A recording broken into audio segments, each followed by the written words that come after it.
It's my first time meeting them face to face, so to speak. We've got Lisa and Dave of Buffalo, New York. Welcome. Hi, Hello. thank you for having us. Thank you.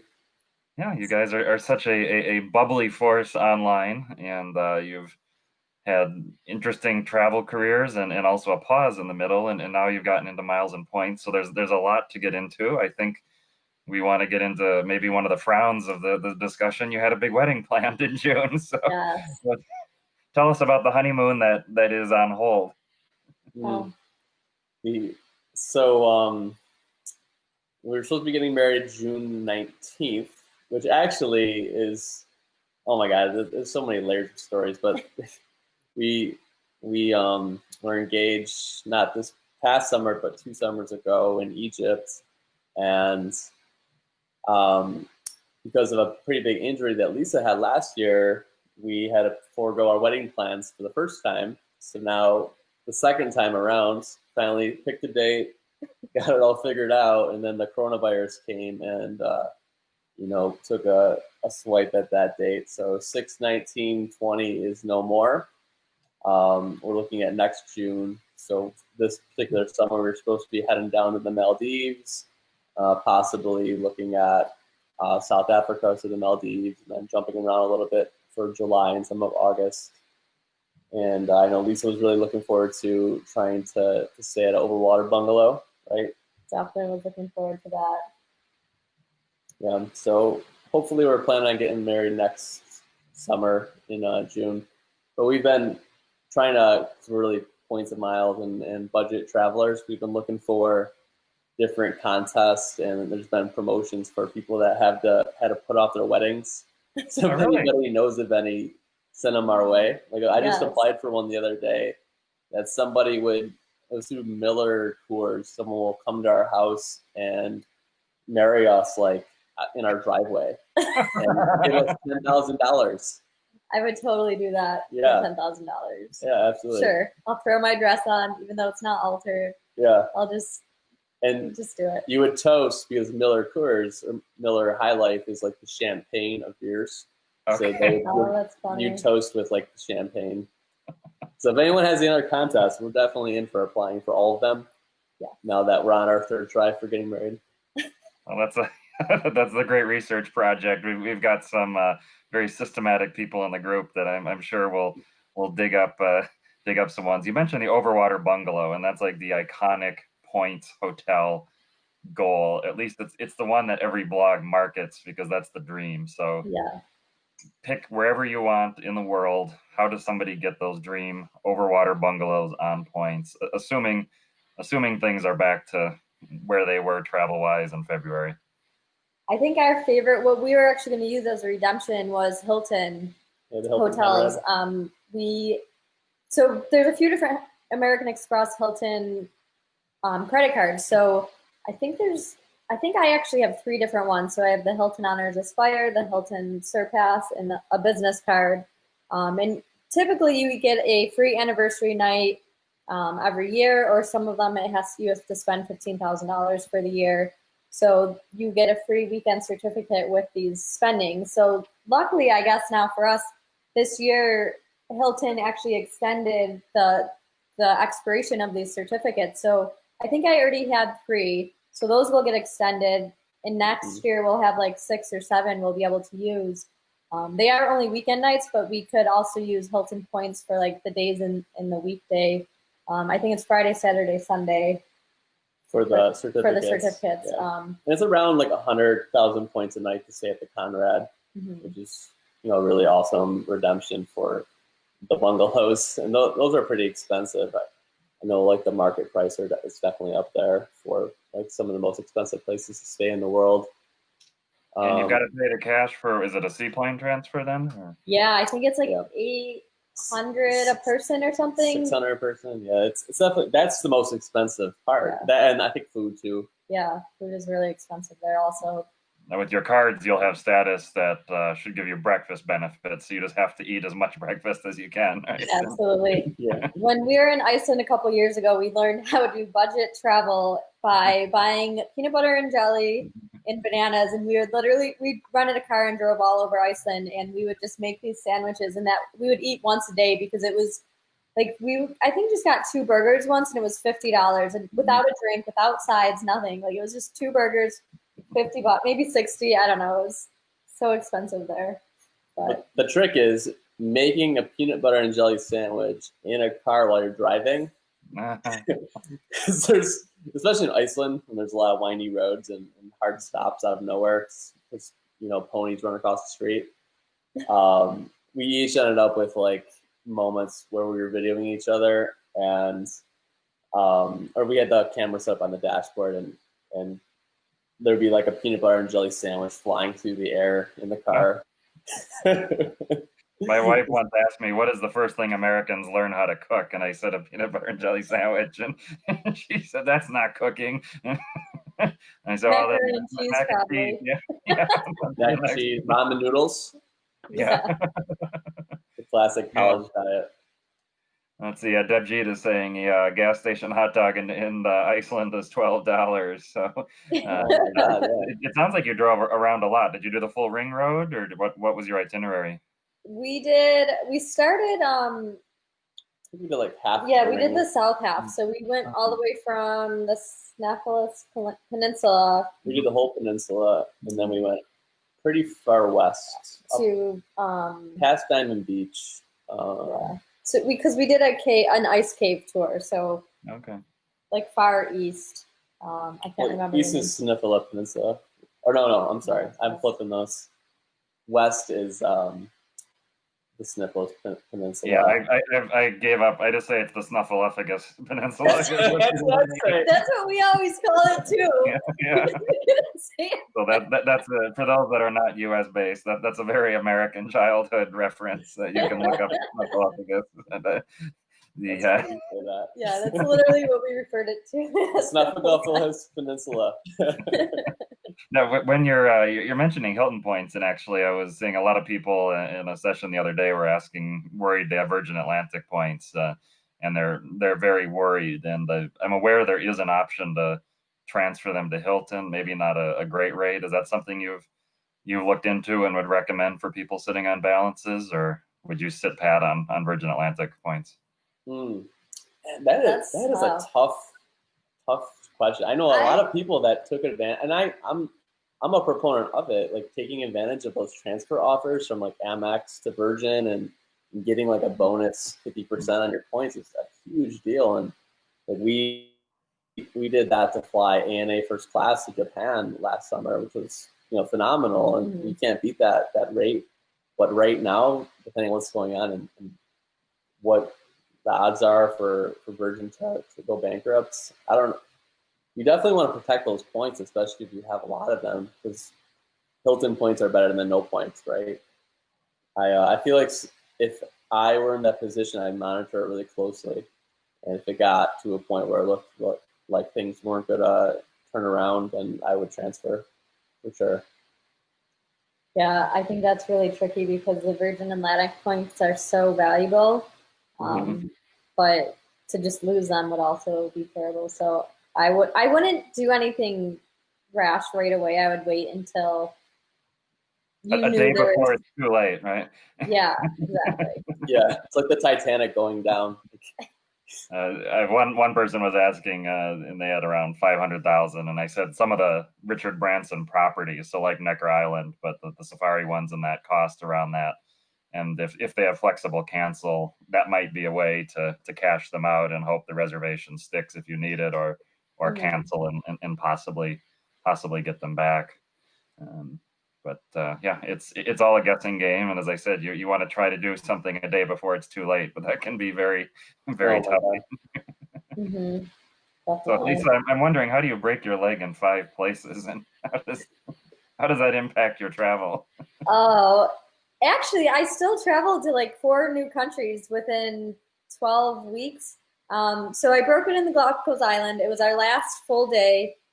We were going to see the Charles Darwin statue, which is pretty ironic, but it was the last like little viewpoint stop before we were going over to the statue, which was like, I don't know, 100 meters away or something. So getting onto this viewpoint dock is it's just beautiful water. You could see the Kicker Rock in the background. And there's a hole, like you could clearly see a missing board piece in this dock. And there's a sign on the dock that says, enter at your own risk, or what, do not enter, something along those lines. I think nothing of it. I'm like, okay, I see there's a hole there. Like who would like fall into that? Well, Dave and I are talking, and I thought when I was walking around the hole and I was like in front of it, I thought it was I had already passed it. Well, he was talking to me, and I started stepping backwards, and my right leg ended up falling through the hole, and my left leg kind of didn't, and it stayed on top and like caught all of my weight. So my knee bent and my foot just twisted, and I was stuck in this hole. And Dave, I was screaming and hit this other. There was a group of people we just passed. They came running. Dave and this other guy had to pull me out, and it looked fine. Like we didn't know I broke it. I was actually supposed to start a new job 2 weeks later with an airline, and that delayed everything. We found out I broke it, and then I think they put a cast on me in the islands. We flew out the next day to Quito, and we had a day tour planned in Quito to go to the equator, and I was like so pumped to do this equator. Like the whole reason I wanted to go to Ecuador and Galapagos was to go. That was like what I really wanted to do, was go to the equator. I really wanted to go to Galapagos too, but I was looking forward to that, like the end of our trip. And Dave messaged our tour guide. He booked a private tour somehow, and he told him, he's like, well, we could still go. We'll just take it easy. So we still went. We had to find crutches in Quito. The hospital didn't have any. Which was a whole journey within itself. Yeah, Dave was like texting me from a store. He's like, I could get you these 2 broomsticks, and I'm like, that's not gonna work. But it sounds like you didn't pay for elaborate medical insurance for travel medical if you're We using did broomsticks. actually. We Okay. had Patty. We scuba dived, so we had Patty insurance. Yeah, through Dan Diver. Yeah. Oh, I'm sorry, it was Dan Insurance, and we actually. So fun fact is that Ecuador covers all medical expenses. So I left with a no bill when we were in the hospital. We don't speak Spanish very well. I speak very little, and I'm Google translating. How much does this cost? And she responds, nada. And I'm like, no. Or I think I asked her like how much, and she said nada. And I was like, no, you don't understand. I like Google translated it, and she was like, no, like she typed in medical care is free in Ecuador. So we walked out without a bill. I think so. We came home. I was put in the full leg cast. Pretty rough, like first 2-3 weeks. And then my college roommate was getting married in Italy in June. And I was like, you know what? I wasn't going to be able to go because I was supposed to be at training. Like, I want to go. Dave, he works in school, so he couldn't take off. So I recruited my sister and a friend, and I got my cast off the Friday before, and we left on a Tuesday. I had my boot on, and I crutched around Rome and wine tours, and we were only there a couple days, but it was awesome. And then 4 weeks after that, Dave and I went to Japan, Singapore, and Philippines. So it really didn't. With a wheelchair. Yeah, with a wheelchair. I pushed Lisa through the city of Tokyo in a wheelchair. He did. It was crazy. So what did you learn about travel that you didn't know before you had been accompanying a wheelchair or in a wheelchair for your tours? It's very different in Japan. It's difficult. Yeah. Japan is very helpful, I would say. Helpful, but it's navigating those subway, like the train station, the subway system is it's difficult already. And with the wheelchair and trying to figure out where the heck the elevators are and not being able to just go down the stairs. Yeah. And everything is very time sensitive there too. The trains, like if you gotta catch the Shinkansen, you have to catch the Shinkansen. And I remember there was points when we would be walking like a rat in a maze, and we'd get to the end, and there'd be no way up the stairs. So I'd have to carry. I'd do like 6 trips. I'd bring all the bags up, then I'd bring the wheelchair up, then I'd help Lisa up, and I would just be going up and down these stairs. So that was difficult for sure. Thinking of Yeah. the staircases in the Seoul metro, which that it can be like 100 stairs for each. Tokyo Oh, is it's maybe crazy. fewer, but at least certainly in Japan, nobody stole your luggage when it's at the top of the stairs. It sounds like. No, yeah. So, I think we even left the wheelchair one time. We just left our wheelchair with our bags, like somewhere. I forgot what we were doing, but we really had, and someone, Oh, it it, was it, the monk. it was a Oh my hike. God, I forgot about It this actually story. started downpouring when we were on this hike. We were hiking to like this monkey The thing monkey. and a feeding, or not, I don't know. But we came back down and What's that? somebody covered our stuff with a plastic bag, like, and the other wheelchairs there. Like, that's just how kind they are in Japan. They just like helped you out. It was so Yeah. sweet. It was so that's nice. fantastic. So Yeah. Trey is asking, when do you anticipate people going on an international vacation? Here in Aruba, our borders are closed through 31 of May. The large resorts are set to reopen 1st of June, but most airlines are talking either June or Europe are scheduled in July. So Lisa, you've got the flight attendant's perspective. That's tough. So I was flying all through March, and I'm on reserve. I'm still new, so I'm only 6 months in, and I remember taking the last flight out of Bogota, Colombia, and it was a really surreal feeling knowing that we were the last flight. Like, we weren't flying there after that flight, and we don't know when they're starting to fly back. I don't really have any intel on when we're starting to fly to certain countries. My airline mainly flies South America, Caribbean, but we haven't been given any information right now. They're mainly trying to survive and figure out ways to keep going without having customers. So I don't know. I think it's going to be dependent on each country. And I feel like it's going to be staggering and there's not going to be really a set guideline like, okay, now we're going to be open June 1st. I think everyone is going to have their own determination of when they're going to start traveling. And flying in other countries too, they were much stricter on healthcare when you went through customs. Like, when I got off that flight, we had a layover there, which is fabulous, by the way. If you've never been to Bogota, like, it was great. But they took our temperature. They were instructing everyone how to wash their hands. You had, I think it was a little bit different for flight crew versus being passengers, but I think passengers were given a little more details. I don't know if they had to do like a survey to get in the country. So it's interesting to see how different countries manage the who's coming in their country or not. So I think that's really just going to vary on each country, and I'm hoping sooner than later. Like, I'm off through September, and I have my flight benefits, so like I'm ready to go.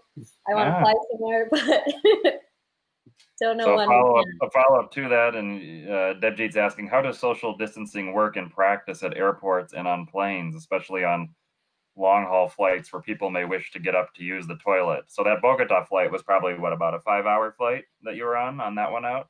So I'm actually based in Fort Lauderdale. So my Oh, flight was okay. Fort Lauderdale to Bogota. So it was Okay. three and a half maybe. Okay.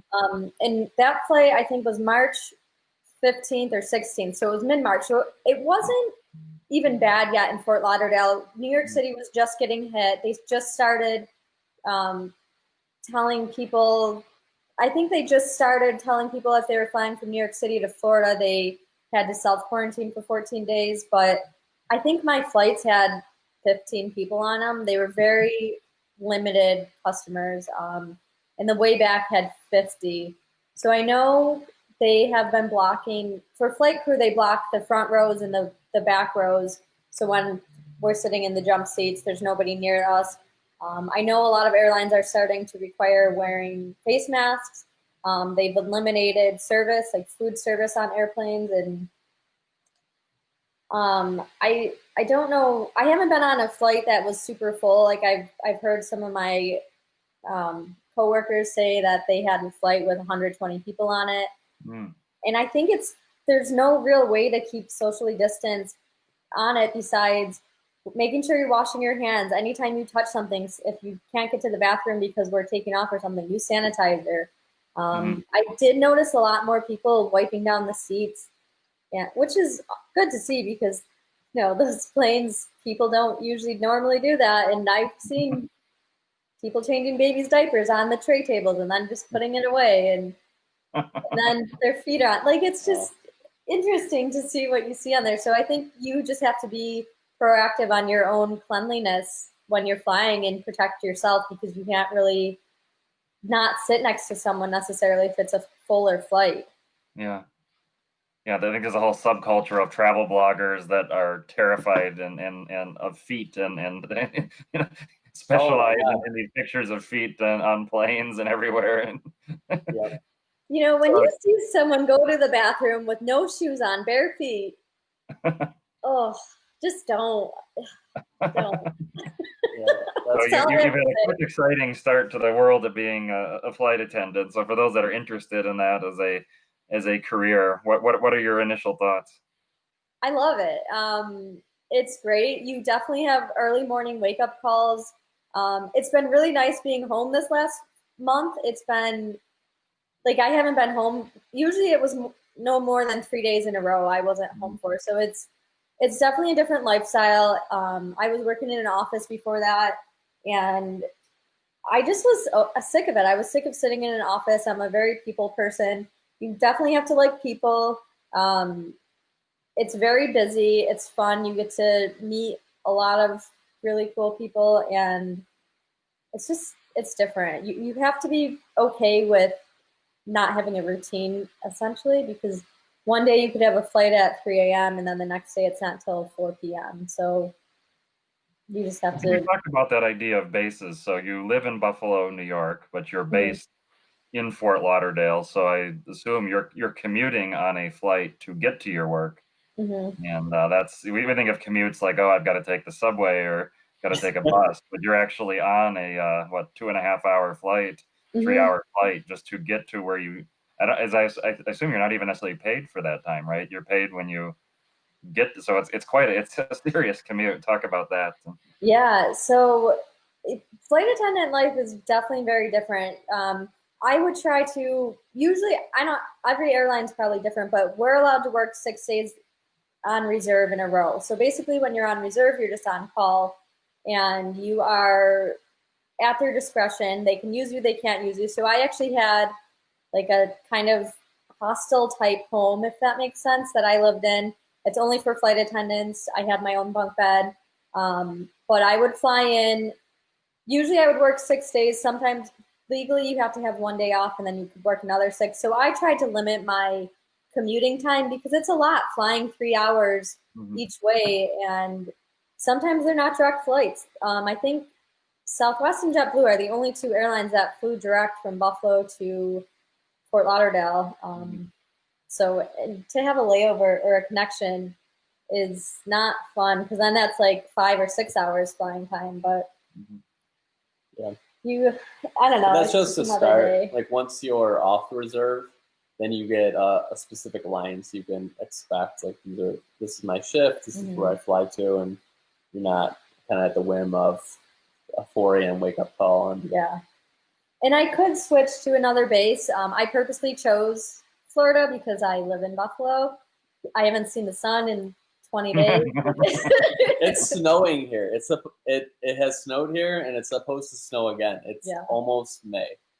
Come on. So I thought, like, that's literally why I was like, bring me to Florida. I'm ready to buy a house there. I'm going to settle in, and Dave can come down instead of me flying back. Yeah, I mean, people that are maybe have experienced New York City, upstate New York is a whole different thing about weather. It's New York Yeah. City is quite mild, I would say, in comparison, and For Buffalo, sure. I think, is a bit more like Minnesota, where I'm from, where it's, as you said, it can be snow in April and a foot of it. Your craziest, funniest flight attendant story. So you've had a small sample size, but I think that doesn't limit the possibilities. Oh man, She has lots of them. I've I heard some good ones. I feel like oh, the You craziest you one. each you each tell one. You each tell one. So Yeah, you could what Dave tell. remembers hearing, and then what you think it actually was. So my very first flight. So before you become an official like certified flight attendant, you're watched basically by a team leader or whatever, and you've never done it before. You have no idea what you're doing. And I was on this flight, and this guy turned around and I, I might have been doing drink service. I don't remember. But he turned around and yelled at this guy, his like dad, who had this little boy in his lap, and he was like, "Can you please like tell your son to be quiet?" And like just like kind of, I thought he was joking. I thought he knew him for some reason because he kind of laughed after. And then they started yelling with this like 2 or 3 year old little boy sitting in his lap, and I was like, that's very odd. And the dad looks at me and he's like, can you like control this guy, tell him what to do? And I was like, please sit down and fasten your seatbelt or take off, or because I think it might have been before takeoff. But I had no idea what to do with that conflict because I've never been in that situation. And eventually, I think then later we were doing service, and the guy who was yelling at the family, he ordered a couple of beers, and then I saw him apologize to the dad, and he was like, I'm sorry, I've had a really rough day, and I have kids, and I understand how it is. And it was just like the most bizarre thing to yell at a little kid for talking. Like the kid wasn't screaming, he wasn't crying, he was just talking to his dad, like looking out the window. It was very odd. Yeah, everybody loves unsolicited parenting tips in stressful situations. Mm-hmm. Yeah, for sure. What's one you heard that you remember? There was a story that you told me about a lady who I believe was drinking like wine at like earlier in the morning, and she had said she was gonna pee on the floor, right? This lady drank 5 bottles of those little bottles of wine. She never once got up. And it was probably from Florida to JFK or Newark or something. It was about a 3 hour flight, I remember. And she passed out. She had to have been drunk.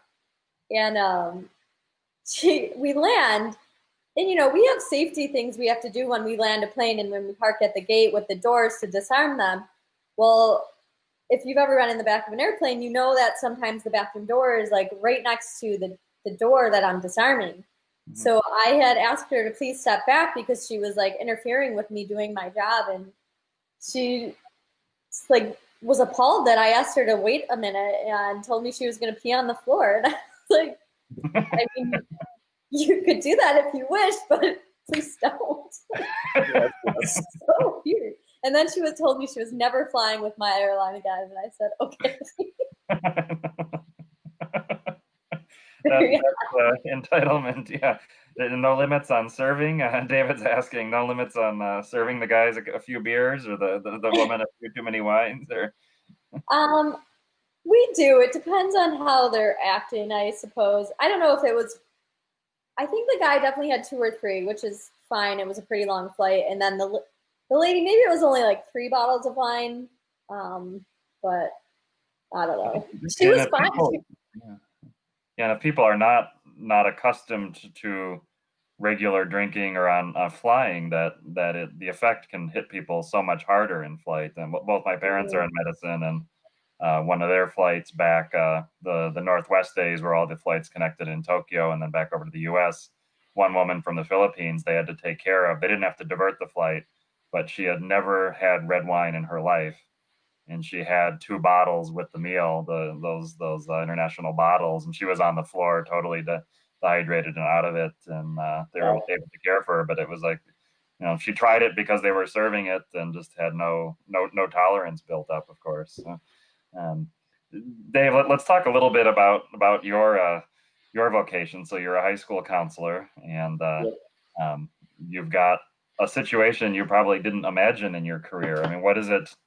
What are you able to do for your charges? What are you able to advise them? I think of my nieces; they just were told their high school graduation is off. You're graduated. Hopefully, you can go to college in the fall. Yeah, it's definitely been really tricky having those conversations, and really we're kind of learning what's going on at the same time as the kids. I feel like one of my big jobs lately has been trying to dismiss a lot of the misinformation that's going around. There's a lot of news and media and just kind of like Facebook, social media, rumors about schools closed forever, and everyone has the coronavirus, and and just some of the really alarming things, trying to help ground people and spread the truth and the reality of like what's really happening and what could happen, what hopefully will happen, and trying to stay positive. You know, a lot of kids are getting really cabin fever, so to speak, you know, stuck with their families.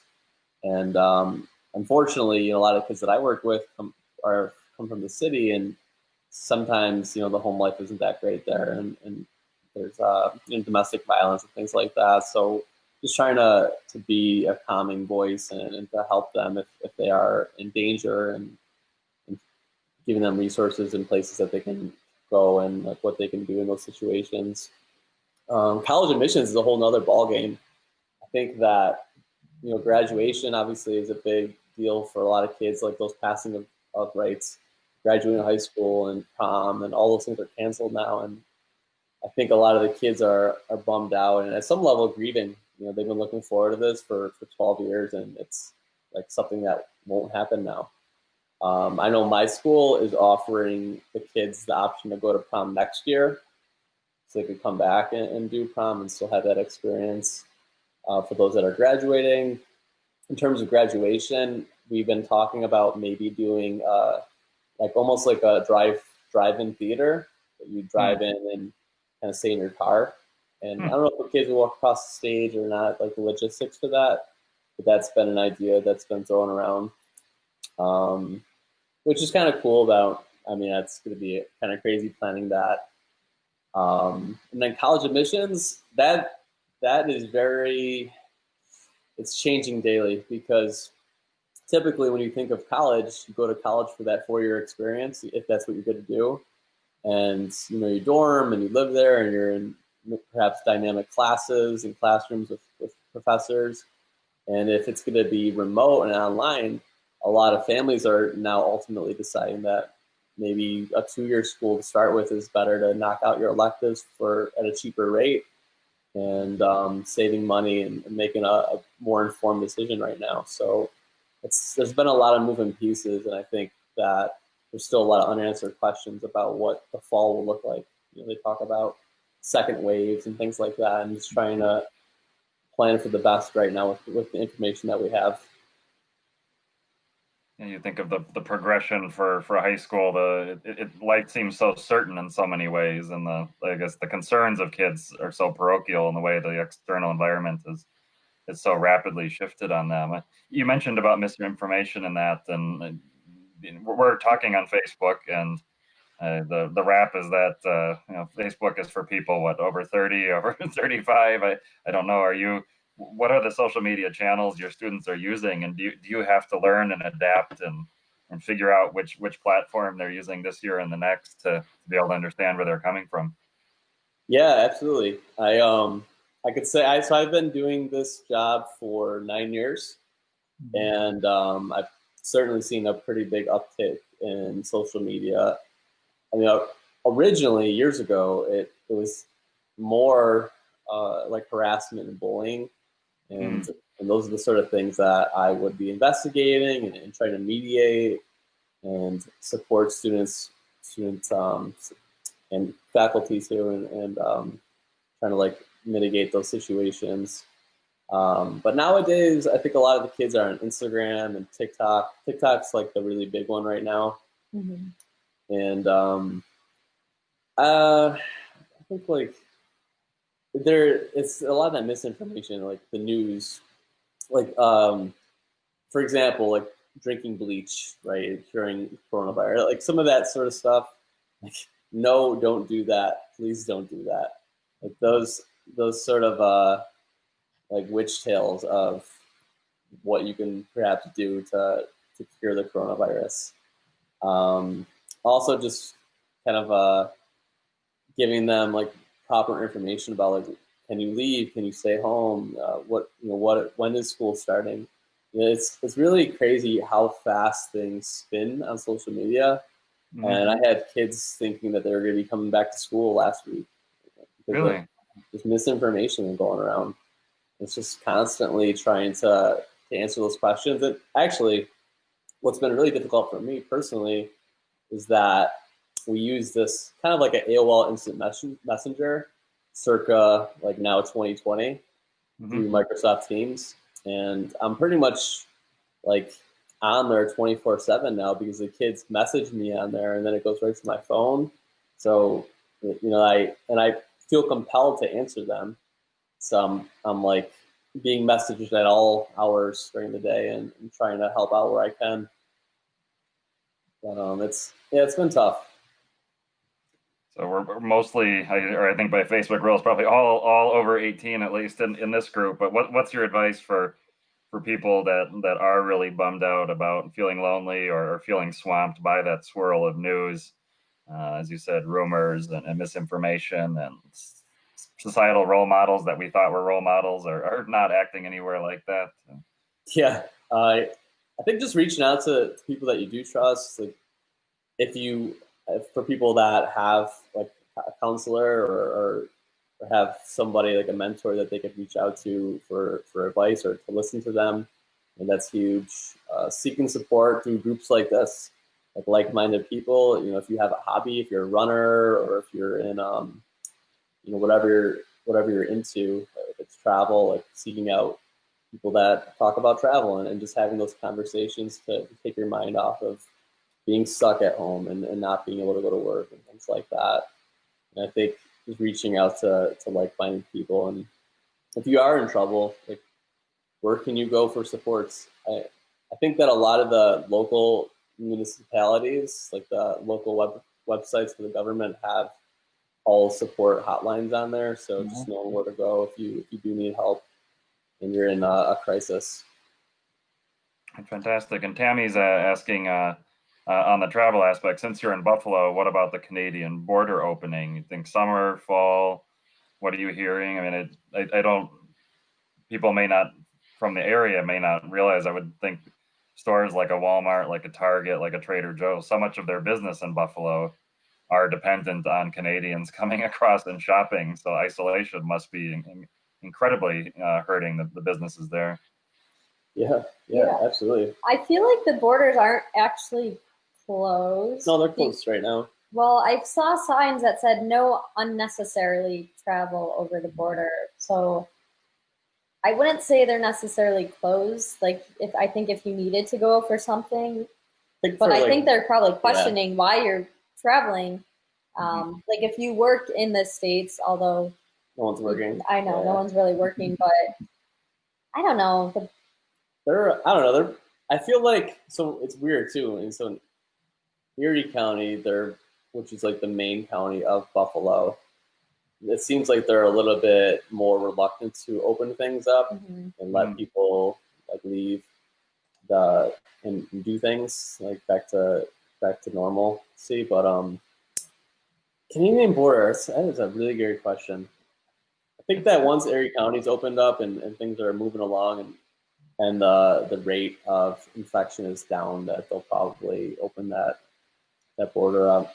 Because you're right, there's a lot of business, a lot of people hop over that border daily, and I'm surprised that you recognize that, because that's such a Western New York thing. Like, people come over here to the malls and the shopping centers and the outlet malls all the time from Canada.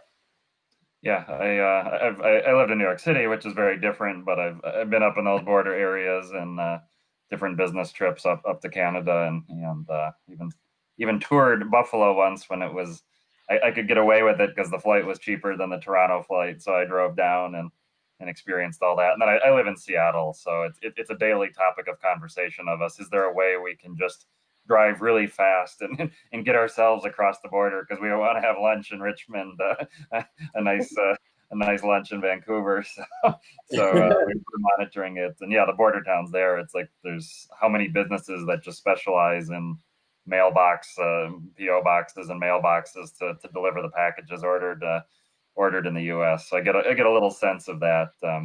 Well, we've got a question. I think it might have already been answered by the urinating on the flight attendant's workspace, but why are so many flight attendants unhappy, burnt out, and ready to aggressively challenge customers, or if they are wanting to escalate an issue to a TSA incident these days? So I guess the question is around when the flight attendants think they can handle things themselves versus going to the authorities? So I feel like there's multiple steps to that question, but I think for part A of why our flight attendants so burnt out, I think is mostly because they do it to themselves. You're able to fly like 150 hours, which is a lot of flying. You're flying a ton of hours. Like that's flight hours. So that's not including you showing up to the airport. That's not you including boarding and deplaning.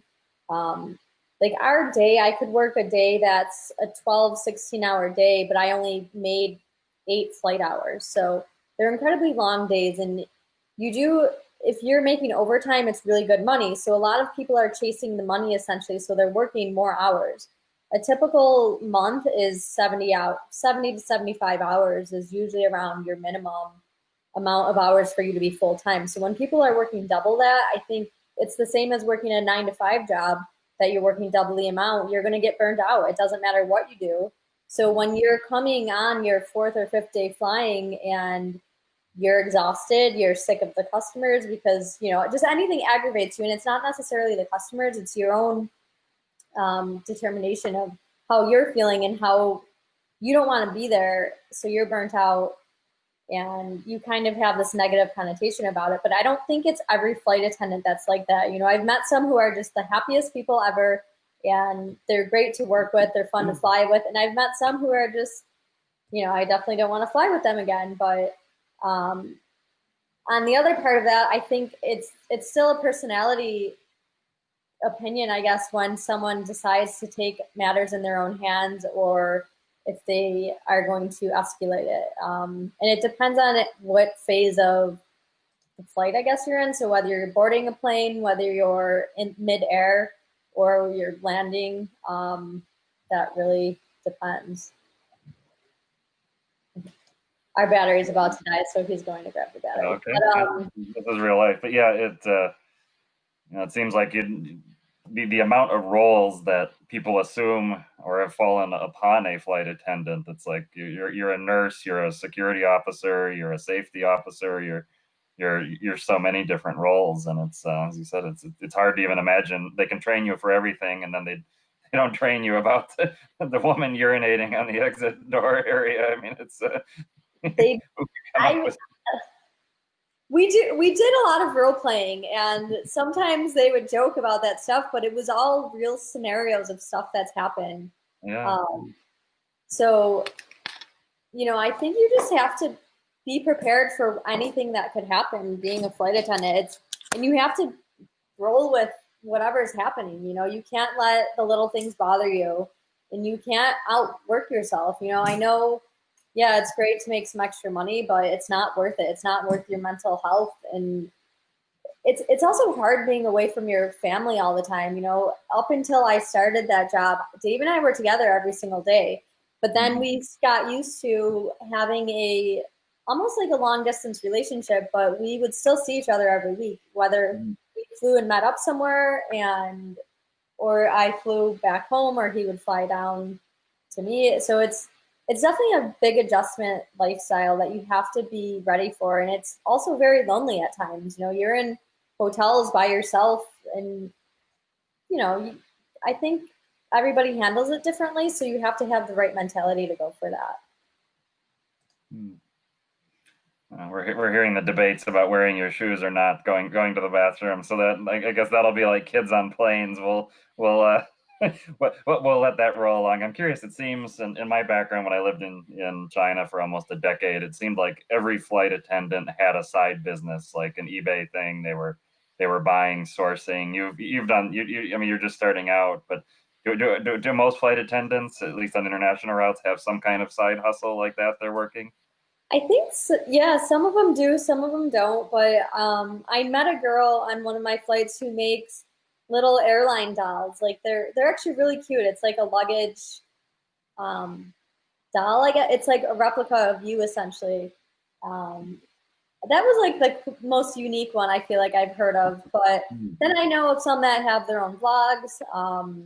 There's definitely a lot. I know there's some that are doctors and lawyers or firefighters, and there's definitely, once you get past the being on call, Hmm. Working 60, 70 hours a month is not much. I could work three-day trips and be done for the entire month. So it's very doable to have a second business and do side hustles.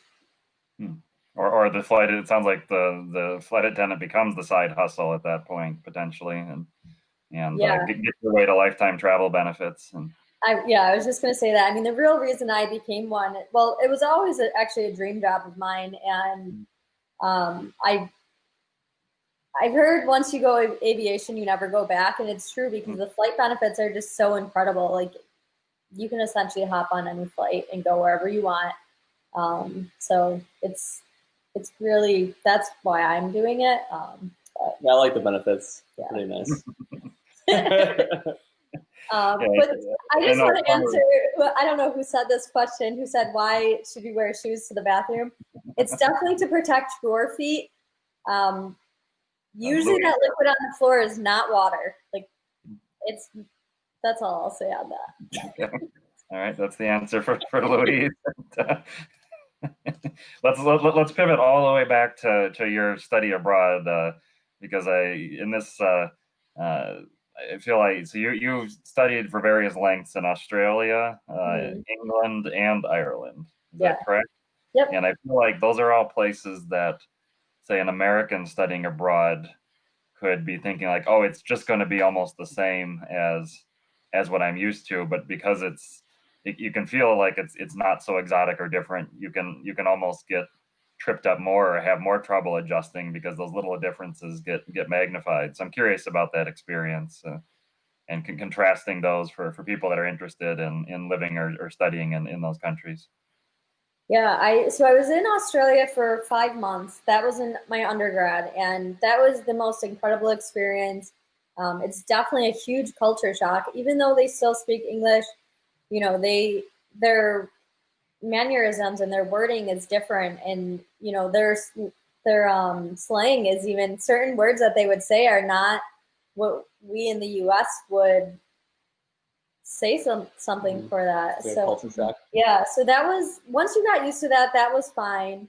Um, it's definitely a great experience. You know, I got to travel all over Australia for a couple of months, and it was really amazing. I highly recommend anybody to do that. For a long time, I really wanted to move international, um, and I mean, I still would. I think that would be really cool. But then when I went to I think I came back and I decided to study abroad to go to grad school. And my school was offering a 3-week trip to London and Ireland, and that was that was more of a tour, almost like a group tour. I want to say there was like 20 of us, so that was very different, I think, than what I did in Australia because we had plans almost every single day. We had some free time, but we did get to see a lot of the highlights the attractions that most people would want to see. Um, Both were great experiences, and I think if you are someone that doesn't really necessarily want to plan a vacation out, group travel could be pretty great because it's nice to meet people. I made some friends that I still have kept in contact with from all of my travels. We've even stayed with or like visited friends who I've seen or who I met from studying abroad. So it's really cool to make those connections all over the world. Fantastic. And That first trip to Australia, that was the one that inspired our big. We spent a month in Thailand a couple of years ago, and we wanted to go somewhere. It was when we turned 30, so that was 3 years ago, and we're like, we want to spend somewhere for 30 days. And I had never really had Thailand on my map, but Lisa had heard all about it from Australia when she studied abroad there, and that's like a popular destination for Aussies to go for their like vacations, their holidays, And so we ended up going to Thailand for a month. And really, that is connected to Lisa's study abroad time. But you don't have the Thailand for a month is the birth of many blogs, and but you don't have the budget travel in Southeast Asia blog. You have a Facebook group, Basic Travel 101. I'll put the link in the comments. We'll talk about that group and your goals for it, and how you're adapting to the rapidly changing situation. Yeah, so that group was great. We originally were really into extreme couponing, so we got addicted to it pretty quickly. We'd come home with lots and lots of shampoo and conditioner, and we just really were surprised at how much you can get for just being savvy, with the coupons. And we ended up realizing really quickly that there's nothing we can do with all of this shampoo, so we donated most of it. And then shortly after that, we found out about using points and miles and budget travel and trying to figure out how to travel the most for and spending the less, the least amount of money. And that's really what inspired Basic Travel 101. And we really try to provide people with a fundamental understanding of different loopholes, so to speak, or different strategies to cut costs for flights, airfare, hotels, excursions, whatever it might be. And so that's like one side of it. The other side of it is really trying to give people a good experience. So when we travel, we try to really get in there and see everything and do everything and try to find like the best things that I think people might want to not miss when they're traveling. I know sometimes when you travel, like the best experiences sometimes are the ones that are the most unexpected. So we try to give people like an overview of different ideas and things to do and share our stories. So basic travel, that's keep it basic. And you guys said diving is a big part of what you like to do. I've seen manta rays as a highlight on your site that fascinates me. So, Lisa, what do you think Dave's favorite dive site is? And Dave, what do you think Lisa's favorite dive site is? And then that'll get our two best in the world. I would have to say Dave's favorite dive site. Oh, that's a tough one. We've done so many incredible dives. I would probably say the manta ray in Hawaii. Yeah. And that's which island? That was on Big Island. Yeah. Big Island in Kona. Kona Mm. Diving Company. It's awesome. Is Lisa right? Yeah, that was a phenomenal dive. So cool. Like it was our first night dive, and Kona Diving Company, we specifically picked them based off a recommendation because they give you like the most authentic experience. They show up late in terms of bringing you down under the water, and because a lot of people go there to see the mantas race at night. So we were the last ones down, which means we're the last ones up. And when all the other divers left, it was just like 7 of us sitting there with our torches. In every direction that you pointed, you just saw these giant manta rays coming at you, and it was amazing. And we had like 15 at one point, all at once. It was absolutely incredible. Fantastic. And is this you have to be diving, or with snorkeling would you be able to see them as well? You could snorkel it also. They swim over your head, obviously, when you're diving, but snorkeling, I believe they also had the lights up top, so they would swim near you as well. It's just the opposite view, though. All right. So we know that Lisa knows Dave. Does Dave know Lisa? Oh man, Lisa's favorite dive. What might that be? Let's see. I feel like she really did like the Hawaii dive. I can tell you her least favorite dive. I think that might even be a better story. So, we're all on lockdown, so we don't want to cause any discord. So whatever will have a happy ending. Happy ending. Go ahead. You could say both. All right. I probably already know what you're going to say. Least favorite dive for Lisa was the Silfra Fisher in Iceland. It's you dive between the 2 continental plates, the North American and Euro-American plates, which is a really cool bucket list dive. You can touch both at the same time. The water is crystal clear. It's also really cold, and you have to change outside and put your dive equipment and gear on outside. You wear a dry suit, and it was like -20 that day, and the water was so cold. But we got in there, and Lisa's like dry suit malfunctioned a little bit, and she ended up like floating up. But we weren't at too low or too deep at the point at that time. But anyway, so we get through that dive and we come out and we're just freezing. And like Lisa she hated it so much. She was so cold. Did you even get to touch the two plates, the rocks, or whatever they were trying to Yeah, do? we did. And I wouldn't say it was like the only reason I would say it was my least favorite is because I was almost positive I had hypothermia afterwards. For like 20 minutes, they did have this little heated truck, and I was so cold. It was like a Astro van, and there's like little heat coming on. We're just like huddled up trying to get warm. And Yeah. the doors are open. It's just Yeah, there's nowhere to stay warm. Like there's no indoors. It's all outdoors. And usually, we also went in April, so it was extremely cold. So they usually do 2 dives unless it's too cold, which ours was way too cold to do a second dive. But I just remember I think I like burst out into tears at one point because my body was just so physically cold. Like I've never been that cold in my entire life. The dive itself was amazing. Like the water was so crystal clear and it was like pure water that you could taste. Like you could actually drink it.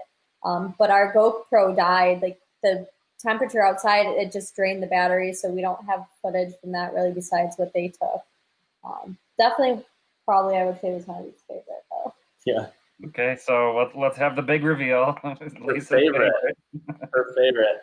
You know, I want to say, I really want to say that it was probably that second dive, maybe in Hawaii, because I remember you did really well in your air and you were like super excited. You're like one of the last people. Because what was cool about this dive company, they didn't make everybody go up at the same time. They let you use all of your air and then you come up. And I remember like Lisa had the most air that time, and she was really gloating about it.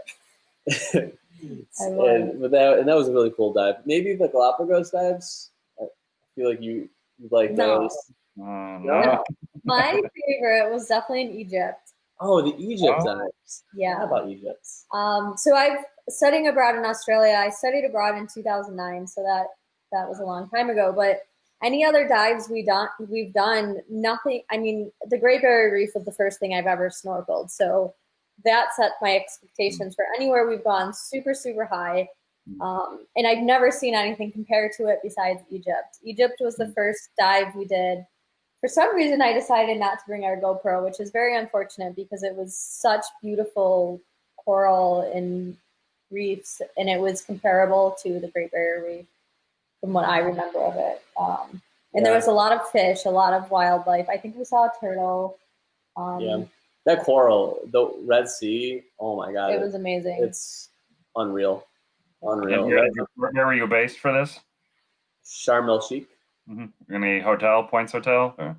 Yeah, the Marriott Renaissance. So incredible. amazing. Like that property, so nice. And a little tip about super cheap. Egypt, if you're gonna go there, we didn't have status at that point. Or no, we did. Credit card status. We had something. We would get a free drink at happy hour. Well, we just tipped the one guy. We would see him every day. We tipped him like $5.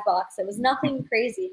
Every single time he saw us, he would give us free food and drinks. So we always tipped him, but that's my one tip. And that happened at other hotels we went to also. So that's like my tip for Egypt, I guess. Yeah, I think that was like the days of the SVG. I believe I had that lounge access. Yeah, I had the business SVG card, which was like one of the best hacks back in the day, and you just had automatic lounge access without status. But yeah, we did get hooked up at that Marriott. The Marriott Renaissance Sharm el Sheikh is so nice. It was really beautiful nice. Property right on the water, and the dive site is. Oh, we lost them, so we will see if they reappear for the sign off. But thank you all for joining, and well, they are back. So we lost them for a moment. It just kicked you out, but I was just going to wrap. So we've got some wonderful suggestions for when we're back on the road: manta rays in Hawaii to the Red Sea in Egypt. Thank you, Lisa and Dave, for joining us today, and everyone check out Basic Travel 101 on Facebook. Thank you for having us. Thank you for having us. Appreciate it. Hope to see everybody and connect with us. Basic Travel Couple, pretty much every social media. And I'd love to see you guys out there. And hopefully, if we can meet up on a trip, I'd love to hang out with you, Stefan, in person and talk travel. Fantastic. Thank you. Thank Bye, you. everybody. Bye. Bye.